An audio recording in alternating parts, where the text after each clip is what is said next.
ओंकार से दूर निकल जाना नर्क है। ओंकार के करीब आ जाना स्वर्ग है। ओंकार के साथ एक हो जाना मोक्ष है। तो तुम्हारे भाग्य की ये 3 दिशाएं हैं और कोई उपाय भाग्य को बदलने का नहीं है। तुम कितना ही धन कमाओ, अगर तुम नर्क में हो तो नर्क में ही रहोगे। तुम्हारा नर्क धनी का नर्क होगा। तुम कितना ही बड़ा महल बनाओ, अगर तुम दुखी हो तो तुम महल में भी दुखी रहोगे। जैसे तुम झोपड़े में दुखी थे वैसे तुम महल में दुखी रहोगे। झोपड़ा महल बन गया, बस तुम्हारा दुख नहीं बदला। तुम्हारा भाग्य वही रहेगा, क्योंकि तुम्हारे जीवन की तरंग नहीं बदली। तुम्हारे जीवन की जो ध्वनि तरंग है, जो तुम्हारे भाग्य को लिखती है, वो नहीं बदली। और 2 ही तरह के लोग हैं संसार में। एक जो स्थितियों को बदलते रहते हैं, कम धन से ज़्यादा धन, छोटे पद से बड़ा पद, छोटे मकान से बड़ा मकान, कम सुंदर स्त्री से ज़्यादा सुंदर स्त्री।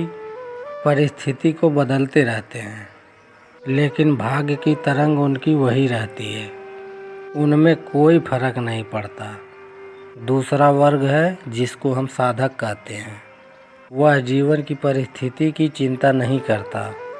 वह जीवन का जिसे अनुभव हो रहा है उसकी तरंग को बदलने की कोशिश करता है। जैसे ही वह तरंग बदल जाती है तो चाहे झोपड़ा हो या महल, तुम महल में होते हो। उस तरंग के बदले हुए मनुष्य को नर्क में भी डाल दो तो वह स्वर्ग में रहता है।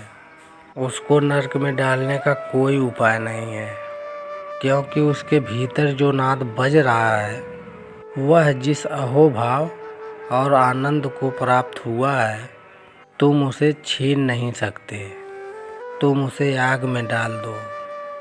एक औरत थी, मरने से पहले उसने अपने शिष्यों से ये कहा कि मैं जीते जी चिता पर चढ़ना चाहती हूँ। यह भी कोई ढंग है कि दूसरों के कंधे पर कोई चढ़कर चिता पर जाए, और फिर मैं कभी किसी के कंधे पर नहीं चढ़ी, और मैं नहीं चाहती कि मेरे संबंध में ये कहा जाए।